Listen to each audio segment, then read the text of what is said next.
Hey, hey, what's wrong? Are you crying? Hold on. Just let me. There we go. Sweetheart, what's happened? Why are you crying? Shh, shh, shh, shh, shh. It's okay. Come here. I've got you. You're safe. Hey, look at me. You're trembling. Was it a nightmare?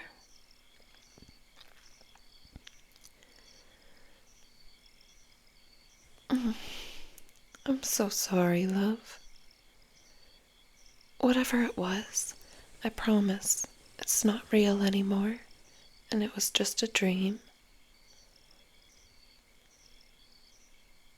You don't have to talk about it if you don't want to, but I'm here. I'll always be here.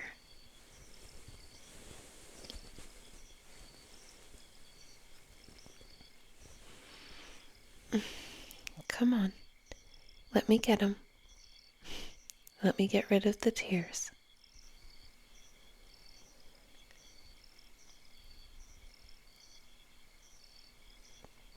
There. All better. Well, almost. Now it's better. Do you need anything? Water? Tea? Something to eat? Anything?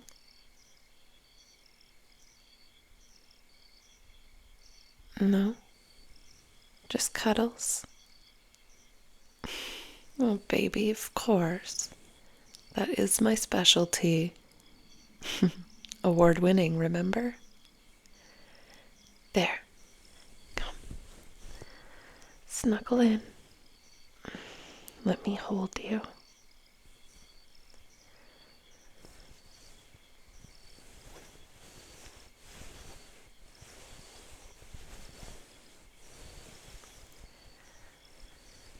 Hey, do you want me to tell you a story?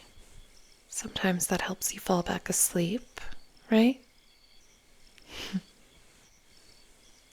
All right. Let's see. I think I've got just the one.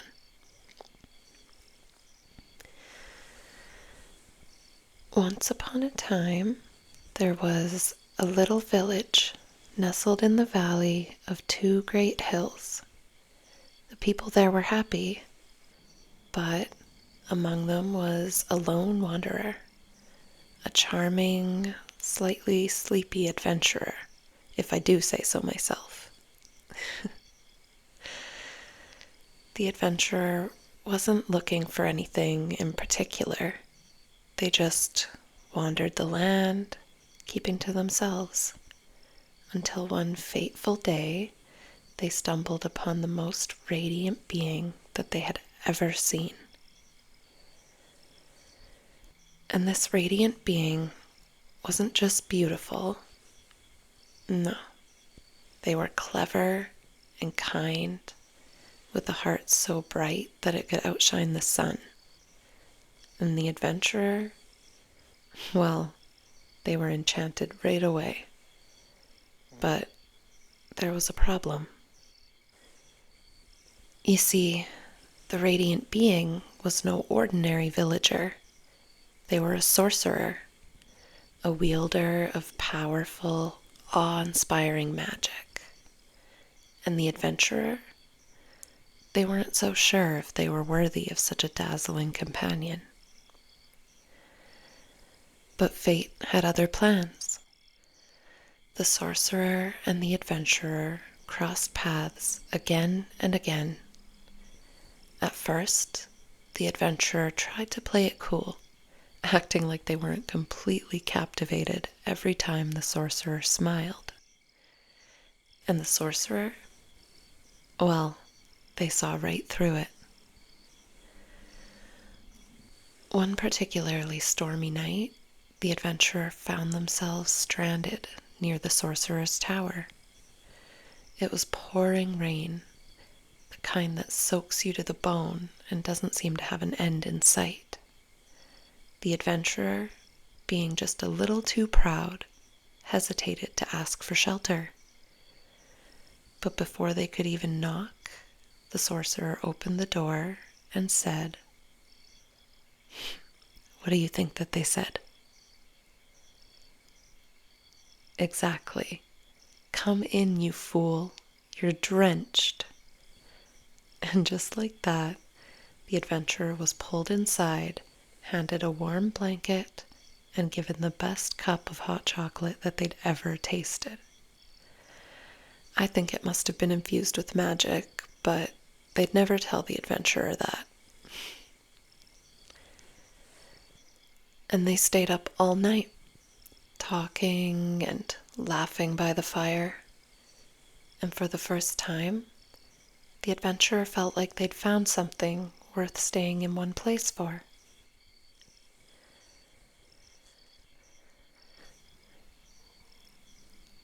Of course, the sorcerer pretended not to notice how flustered the adventurer got every time they looked at them. But they noticed.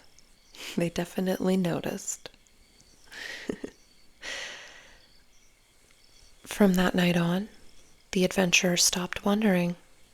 They found a home, not just in the village, but with the sorcerer. And the sorcerer, well, they found someone who would follow them to the ends of the earth, no matter what. Someone who would happily dry their tears and hold them close when they've had a bad dream.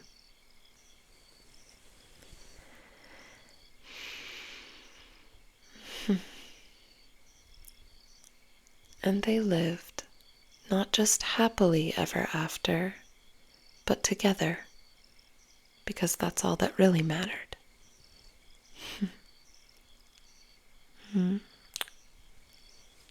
The end.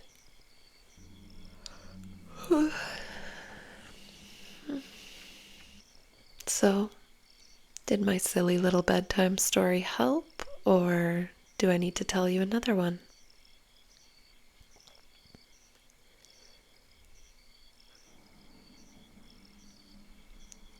Love?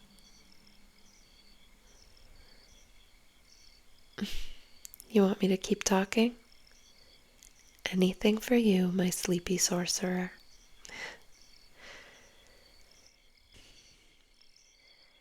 You know, before I woke up, I was dreaming about you. I was.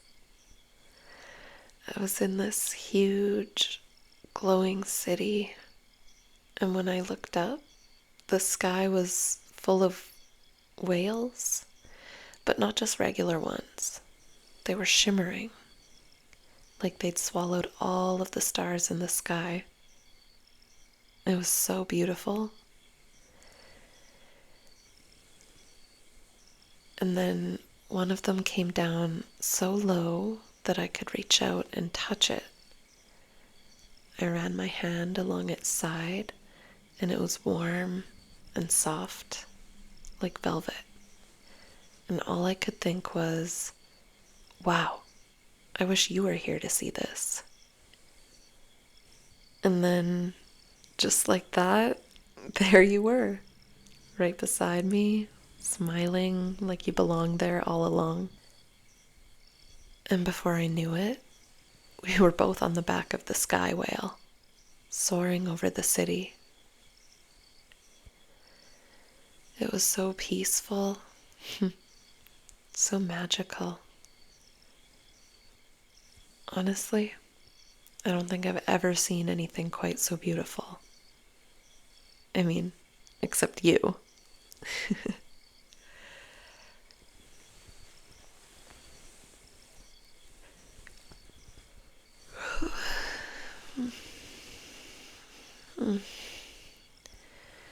I'm about to fall asleep again. But I think you're already there. Good night, sweetheart. I love you so much. I hope I see you in my dreams again.